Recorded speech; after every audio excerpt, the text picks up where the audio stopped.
The future of Europe and its institutions. Do we need new rules and structures at EU level for the next pandemic, for companies and governments, for new technologies that are shaping our society?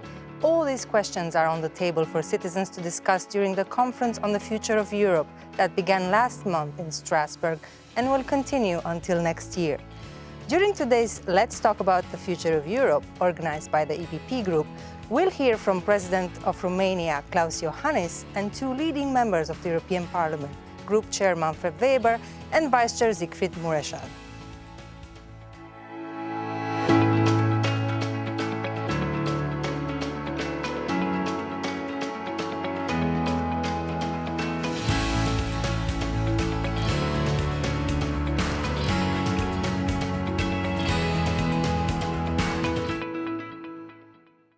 Welcome everyone. My name is Valentina Pop and I am a Financial Times journalist here in Brussels. I will be the moderator for this session.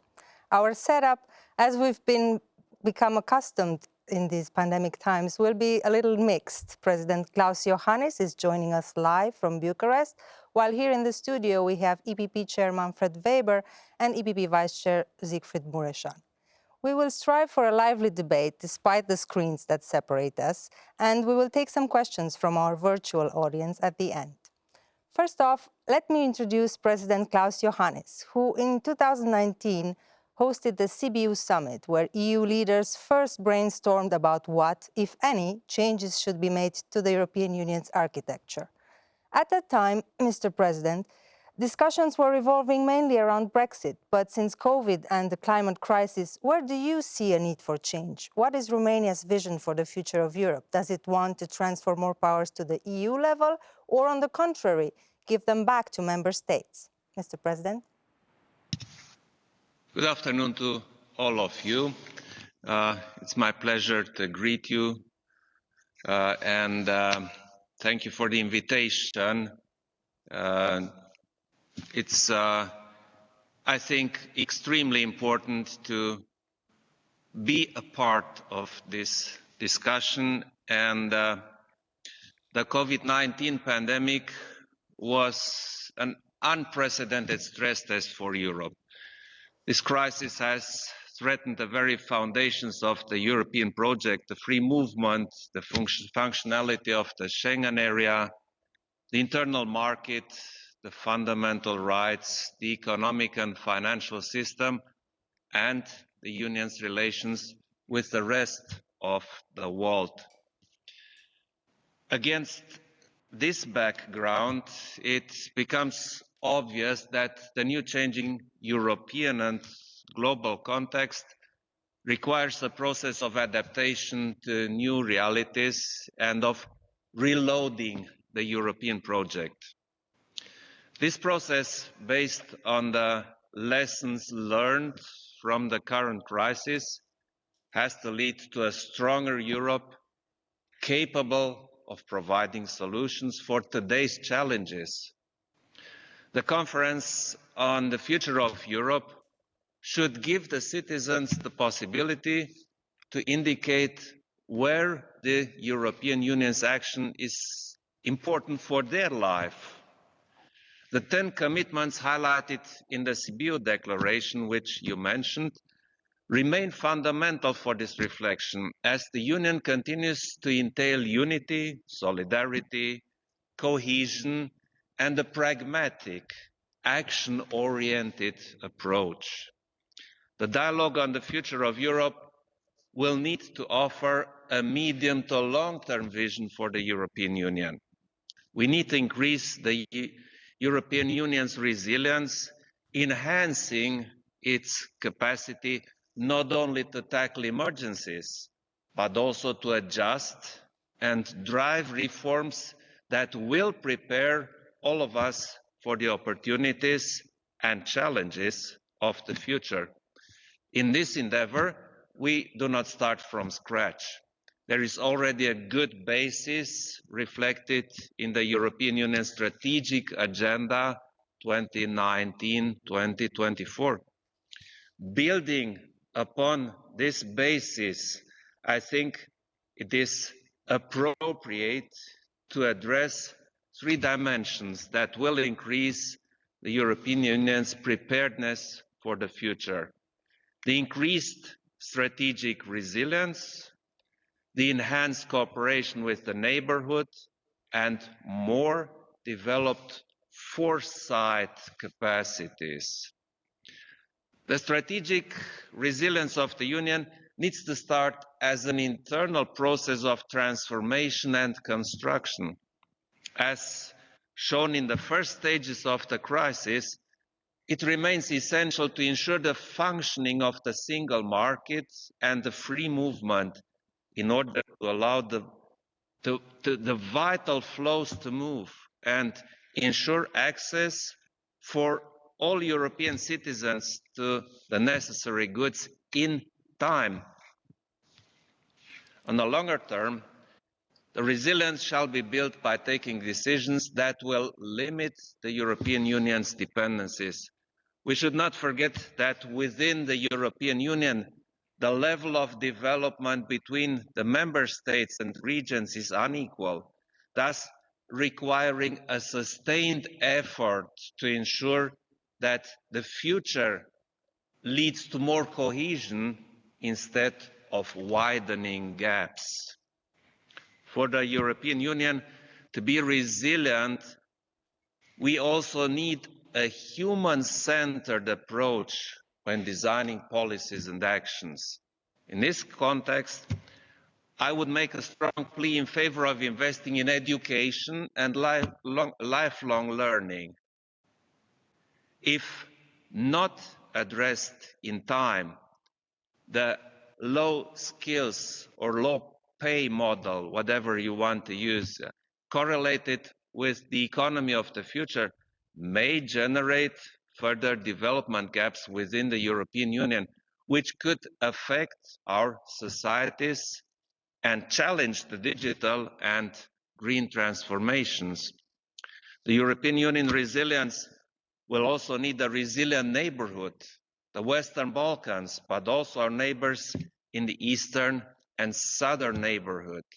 The European Union should step up its commitment to its neighbors by supporting reforms and investing more in working together to ensure security. We need to establish more strategic bonds that will confirm the solidity of the European Union's offer and commitment, be it prospects for the EU accession when conditions are met, of course, or supporting their sustainable democratic development. Finally, the COVID-19 pandemic showed the importance of a foresight capacity and anticipatory governance, encompassing military, security, economic, and strategic foresight, which may support all of us to become more, if I may say so, future-proof. Taken from here onwards, I'm confident that we can be better if we are united. We can be better only together. Thank you for your remarks, Mr. President. Turning to Mr. Weber and Mr. Mureșan, last year EU leaders, including President Iohannis, agreed on an unprecedented post-pandemic recovery package of 750 billion euro, actually 800 billion in current prices. Now, French President Emmanuel Macron, for instance, is suggesting maybe an extension of this fund, even though the money hasn't even started flowing yet. What are your views on this? First of all, we are happy that we can start now. So the last decisions are now on the table. We have now the guarantee that we can borrow the money, we can spend the money. So there is financial certainty now for the European Union. And the answer we gave to the COVID crisis, at the beginning there were thousands of voices. We had closures of borders in Europe. So there was a lot of a little bit of a chaotic management because nobody was prepared for such a kind of a crisis. But when you have now situation in mind, we invest together, we recover together, and we have also the chance to be the first continent vaccinated on global level. So we do our job, and that's why Europe is capable to deliver. I'm really honored as a group leader that President Iohannis is today with us. He showed in his country, in Romania, that a modern approach, a modern way of going into the future, pro-European, non-corrupt, future-proof, how he called it for the European Union, is the way we should do it. And he won in Romania. The citizens support him for this approach to do things. And that's why I'm happy that he also supports when we as EPP are together and consider what do we wish for this conference for the future of Europe? What are the next steps we want to do now? And there, what you said on this recovery fund, that is an example for me to show that we can do things together in a better way. But there is so much ahead of us where we still need further steps to make really Europe strong enough for the next decade. Mr. Mureșan, what are your thoughts on expanding possibly the recovery fund? The truth is, ever since the beginning of the pandemic, the European Union acted united. It exercised solidarity with people, with enterprises, with countries in need, and early measures were taken. For example, the first reserve of medical equipment and medical products needed to overcome the pandemic was created at the European level. The European Union played a major role in the vaccines.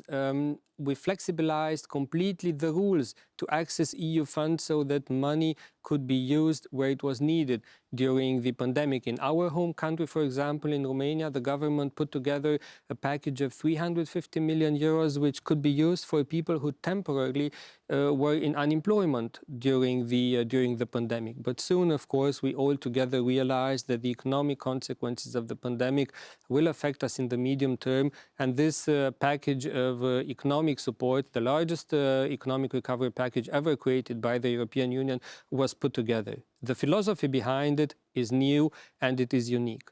The European Commission goes and borrows money on the financial markets and makes it available for all of us, for all 27 member states of the European Union.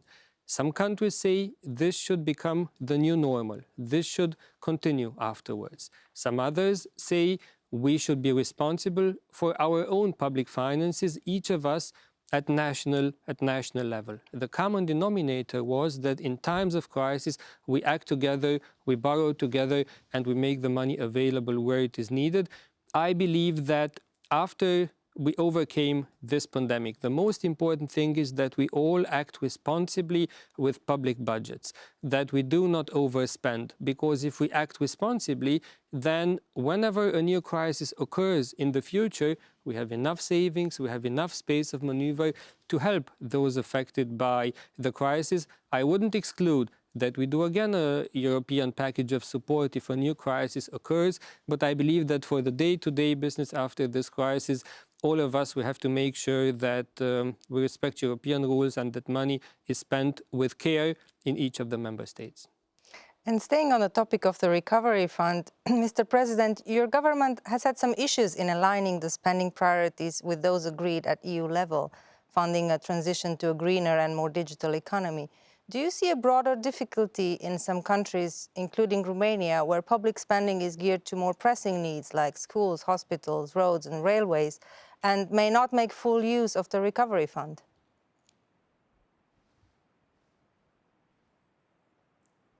Well, as acknowledged earlier, the European Recovery Plan we have negotiated and approved at the European Council in July 2020 is of an unprecedented nature and volume, covering both the needs for quick investments and reforms aiming at restoring the sustainable growth, as well as the necessity to fulfill the European Union long-term priorities.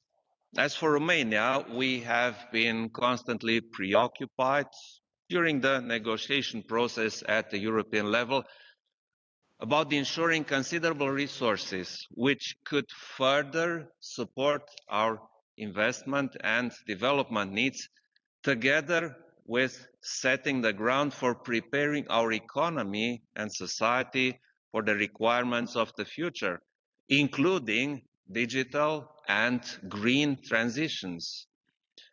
Similarly, when designing the National Recovery and Resilience Plan, we focused on ensuring a balance between our national needs and priorities, including infrastructure, health, education, and the requirements and objectives agreed at the European level within the framework of the European Recovery Plan.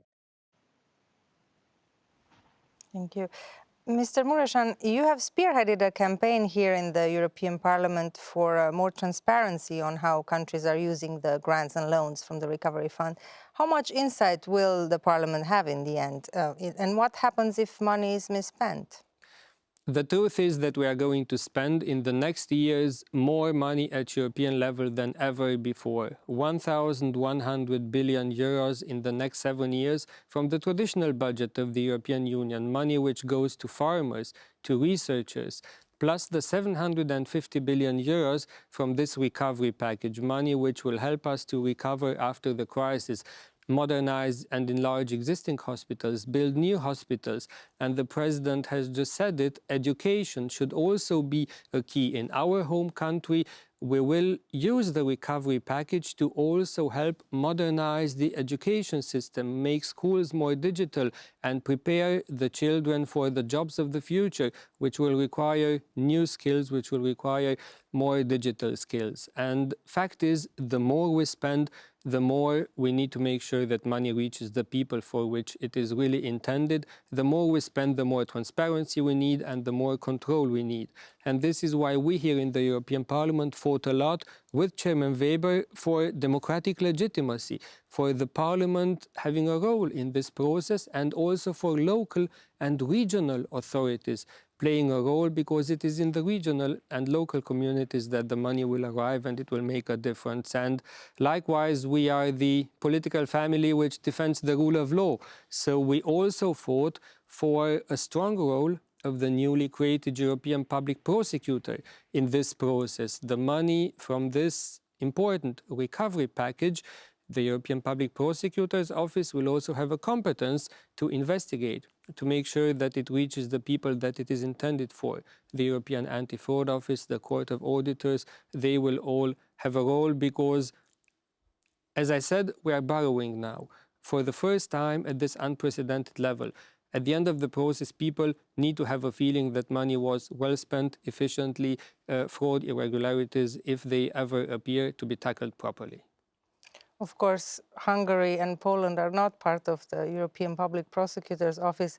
And Mr. President, speaking of these two countries, there is a constant concern with these two countries. And to be honest, there were some attempts by previous Romanian governments too about the erosion of the rule of law and the independence of the judiciary system. Do you think the European Union should be given more powers in this area?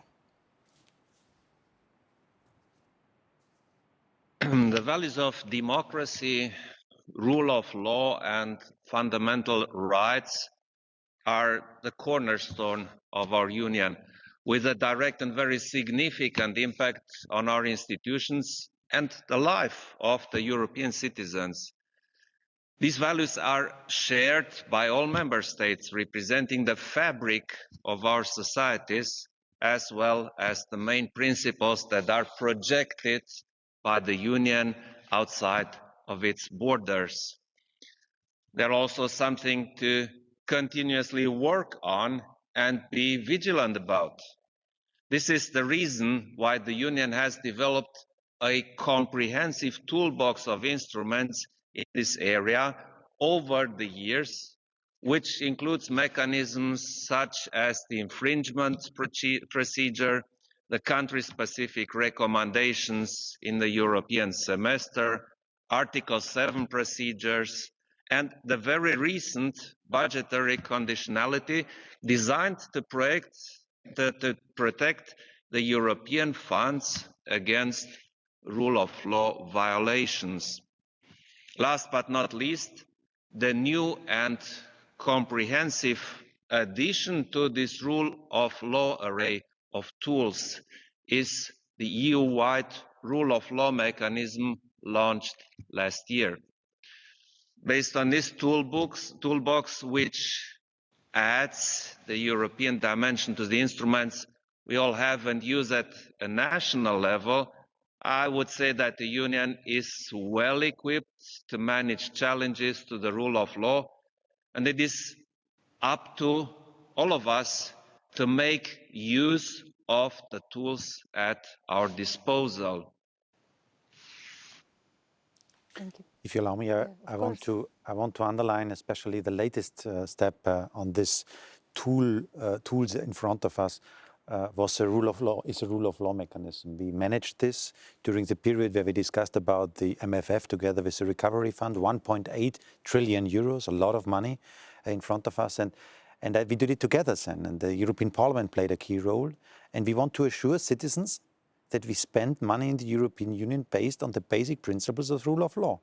And what we expect now, so Siegfried and I, and from Parliament's point of view, what we expect now is that the European Commission is also using the new tools. That is not yet the case. No. We need now a Commission who is using the tools. Again, we have some debates about Hungary, for example, about Poland. I don't want to blame someone. I want to see a neutral assessment, a fact-based assessment about what is going on in the countries. But if Commission comes to the outcome, to the result, that things are not going well, we have Babiš, for example, the case in Czech Republic also on the table. If things are really not going well, then the Europeans expect, and all Europeans expect, that Commission is firm enough to stop payments if they cannot trust in the good management of the funds. That is what is our expectation currently. And if you allow me, that is part also of this broader perspective of this Future of Europe conference, because if the basic principles are not working, we cannot talk about the future.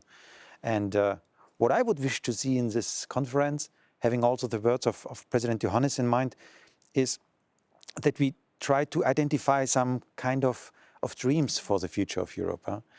For example, that still a lot of people, especially young generation, have to leave Romania, going to another countries to work there, to have a better income there. To dream about a Europe where Bucharest is in the same way attractive to study there like Paris or Munich is currently. Yeah? To imagine this. I think that is achievable. That is possible.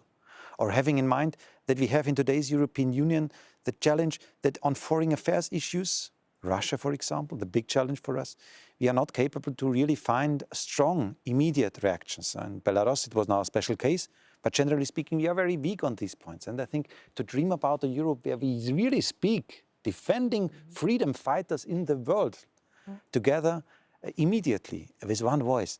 That are the dreams I want to establish. In my election campaign, I tried to also mention fight against cancer, to have the idea that we together can beat cancer. I think that is what I link to this conference for the future of Europe, not too theoretical, to be very practical in a way that people understand what can it mean for me and for my daily life if we achieve a better Europe. And here, speaking about the point you made about health and the fight for cancer, have you drawn any lessons from the pandemic and how the reaction of the European Union was? Maybe adjusting your ambition and focusing it on what exactly would need to change? Well, you know, I'm from Germany, and if I would have had said 2 years ago in Germany that health is a European responsibility, is a European issue, then a lot of colleagues, even in my party, I have to be honest, would have had said, sorry, don't occupy too much territory for European competences. Today, everybody says, sorry, obviously with the pandemic, you cannot stop a pandemic on a border. You have to have European activities. So I think the lesson we learned is that we have to approach the future in a more forward-looking approach, to be more aware about what is in front of us and to answer before the crisis arrives. That is one of the lessons. And a second point, if I may, implementation power. Europe is today a level where we do legislation, where we define rules for farmers, for business, for whatever. But we have not so much implementation power. And I think people would like to see a Europe which is capable to defend, for example, the external border, if a country is not capable to do so. Or a Europe which is ready to implement the 3% rule in the euro rules and so on. So we need also the executive debate about the European Union capable to deliver, not only to debate and to regulate, but also to deliver. I want to turn back to Mr. President. There are two areas that are pretty much still work in progress and where citizens' voices should also be heard. The further expansion of the Eurozone and the Schengen area, both of which Romania still has to join. What is your view on the developments of these two areas?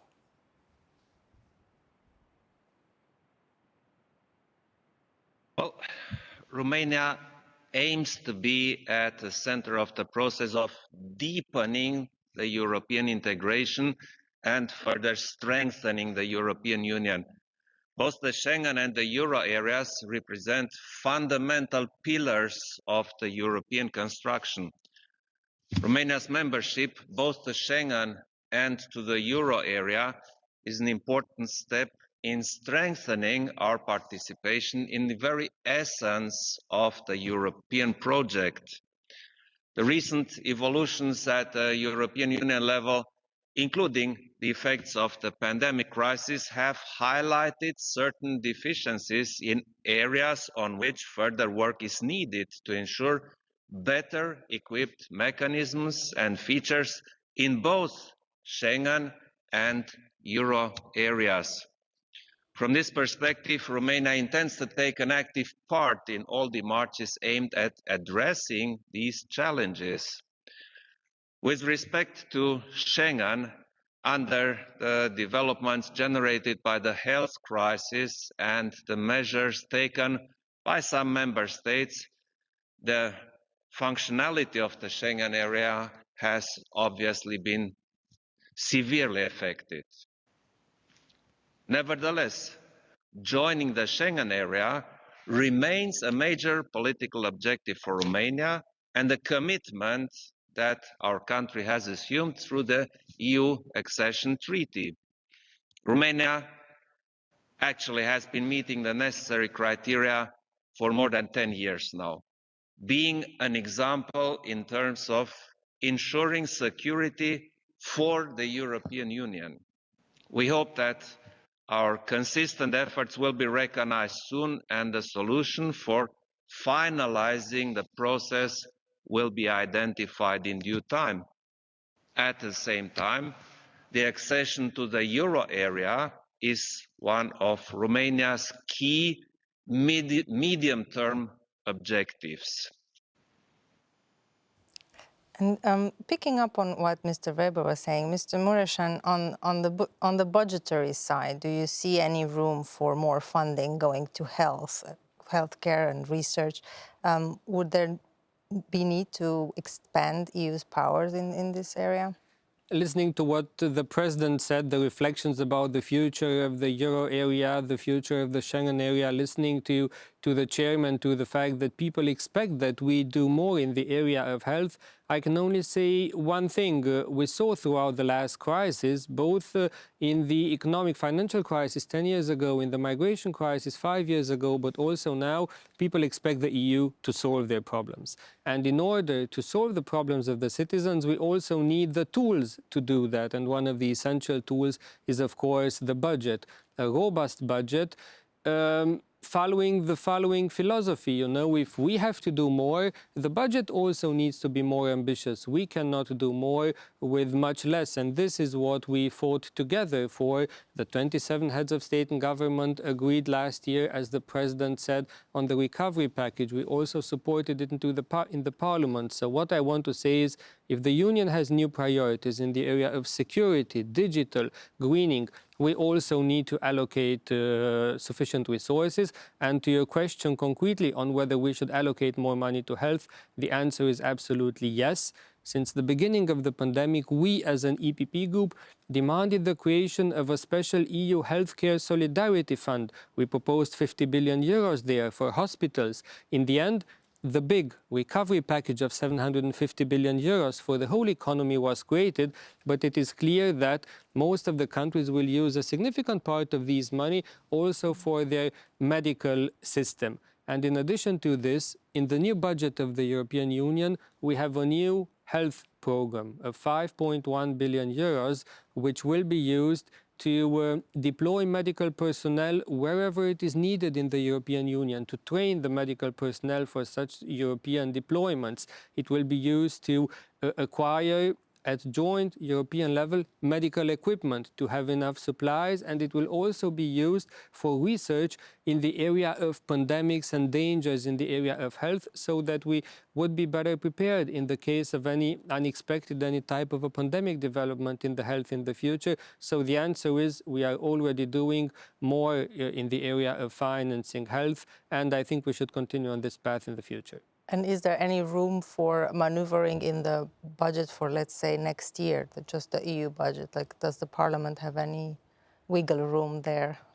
So the budget of the European Union is always agreed in principle on 7 years, and then every year we can adapt based on certain needs they appear. So the 27 member states, together with the Parliament, we negotiate, and if in one area we come to the conclusion that more is needed, then we can allocate more. One area where always the 27 member states and the Parliament agreed that more was needed from year to year was research.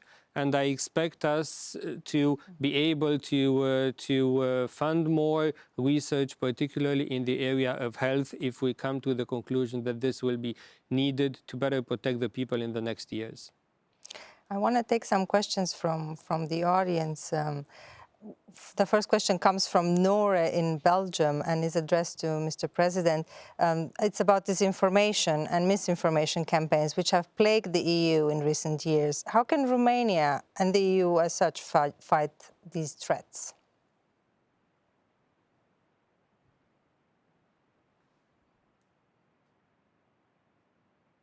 Well,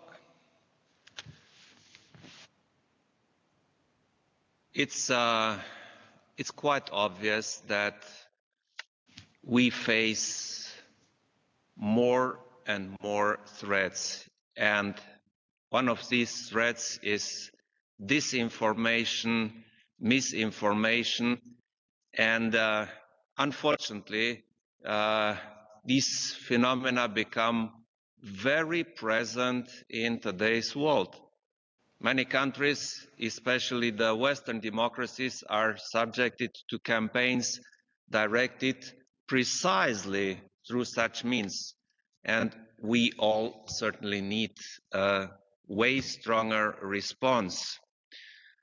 We could see how aggressive and harmful such disinformation practices can be, including in the context of managing the COVID-19 pandemic or in the implementation of the vaccination campaigns. I'm aware of the solid measures adopted by the European Union, but also by NATO and by their member states. In the case of Romania, the disinformation is an important factor. We take this very seriously and took care that it is mentioned in the National Defense Strategy. We definitely need to deal with that, since it can have a sizable impact on the resilience of a state or a society, especially in the case of democracies. In this sense, the European Union and its member states have a strong interest in cooperating closely in order to address various hybrid threats, such as disinformation or cyber attacks.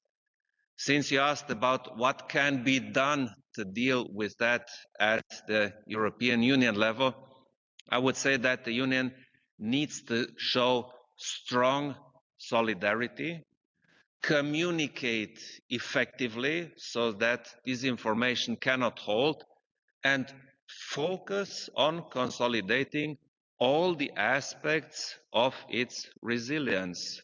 We must engage in closer cooperation with practical and concrete tools to address these critical issues and to strengthen the resilience of the European Union and its neighboring partners. The Euro-Atlantic Resilience Center, which was set up in Bucharest just a couple of days ago, could make a valuable contribution in this regard. Thank you.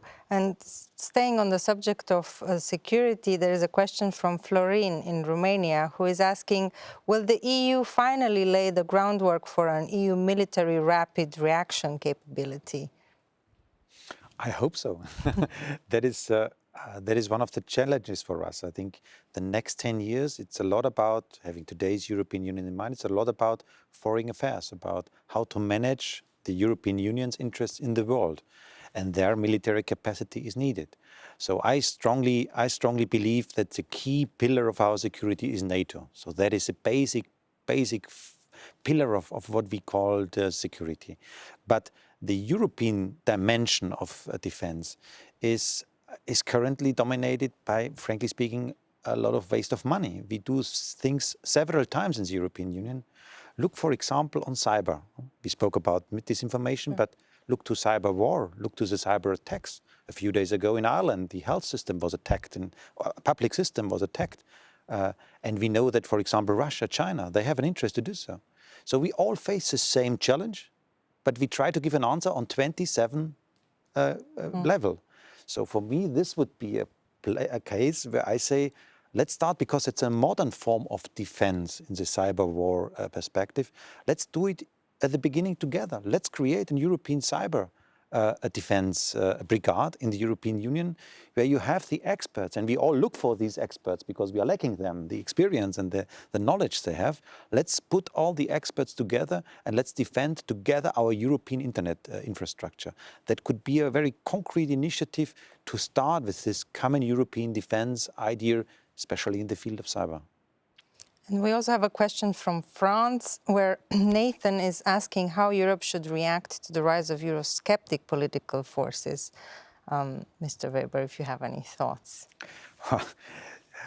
To have an offensive approach. I tell you, when I was a young politician in Bavaria, I was member of the youth organization of my party, and I had a party convention where Theo Weigel stood in front of me. It was in the mid of the 19th of the last century. And he stood in front of us and told the CSU delegates, forget about the Deutschmark, we do the euro. And I tell you, that was not popular at all. That was not popular at all in Germany. But Helmut Kohl, Theo Weigel, they did it. And I'm asking myself, where is this future-orientated idea of today? What do we tell people about what is ahead in 10 years? There was no crisis in the 19th, so it was not driven by an economic crisis, something like this. So Kohl and Theo Weigel and others in France and other friends did it because they were convinced that it's needed to avoid the next crisis in front of us. And that's why that is part of my thinking when we discuss about the future conference. Let's use this now for discussing these future-orientated initiatives. And I say this in regard to the populists because I think that's the best medicine against populism. If we lead from the center of politics, from the democratic center of politics in the future, then it's the best medicine against the easy answers from the populists on the left and on the right. So that's why we hope that as EPP, we can really drive this future of Europe debate, like President Johannes is doing it in Romania, that we are really the driving force as EPP in this future of Europe element, because that's the best medicine against populism. And I suppose, since this is about the conference on the future of Europe and visions for the future, I would like to end this discussion with the same question to all of you. Where do you see Europe in the next 10 to 15 years? Who wants to start? Look, I want the European Union in 10 to 15 years to be courageous, to be bold. I want the European Union to solve the problems of the future. I want us to stay united, and I want us to evolve, because everything around us evolves, including ourselves as individuals. It's normal to evolve, and I want us to give the European Union the tools, the instruments which it needs to solve the new challenges which we are facing, be it in the area of protecting the environment, be it in the area of solving diseases or becoming more digital. I want us to be united, and I also want us to defend European values, to defend them here at home, but to also help to promote them around the world. The President, the Chairman, myself, we spoke about rule of law, all three of us here today. Freedom of expression, freedom of media, freedom of the press. I want a tolerant and open union. This is my vision, my view of the union in 10, 15 years. Mr. President, it's your turn. Yes, thank you. Well, the union I could imagine should be a union that delivers to its citizens, that offers security and prosperity, a union that acts in unity based on the common goals of the member states. Even in a changing world, the European Union should stick to the objectives that the founding fathers aimed for. The answer to these challenges is not simple at all, and the member states, the European institutions have the responsibility to make the European Union stronger, both internally as well as a global actor. It's therefore important that the European Union will increase its foresight capacities, preparing the European Union to be fit for the future. Consequently, if we take today the best decisions in a cohesive and inclusive manner, the Union I see in a decade or so is a united and coherent Union that builds and delivers on initiatives in partnership with like-minded countries that share our values, with organizations and other stakeholders. A union that remains open to outreach and invests in enlarging the basis for a global community built on democracy, rule of law, and human rights. I see a union that becomes more responsive and that acts in solidarity. As you may note, I remain a Euro-optimist, as the Romanian citizens are themselves wholehearted supporters of the European project. And I think that what the European Union achieved until now offers a solid basis for managing future challenges and opportunities. Mr. Weber, last word. First of all, great words from the President, so thank you so much for this. And I would say the future of Europe is not thinkable with the idea of a democratic Europe. So I still want to strengthen the European Parliament, the link between citizens in all areas of Europe towards Brussels decision-making process. Let's be frank, it's not yet so strong. And that's why we have to improve it. We have to make the people to be the owner of the European development. That is my idea for the future democratic Europe. And secondly, you know, I'm from Bavaria. President Johannes is from the city of Sibiu. And we all have our regional roots. And in my case, with Bavaria, it's a very strong regional identity. I'm a German citizen, that's my passport, and that's my nationality. And I'm an European. And I dream of a Europe where for all of us, it's totally normal to don't allow to make a split out of these identities, to keep this together and to fight against those who tell us that this is in contradiction, these identities. There are some ideas, some dreams for me when I consider the next steps for Europe. And with that, we are going to wrap up this first EPP group Let's Talk Europe event. Keep following the Conference of Europe hashtags via hashtag COFOE and continue the conversation online. From us here in the European Parliament, thank you so much for watching and goodbye for now. Stay safe.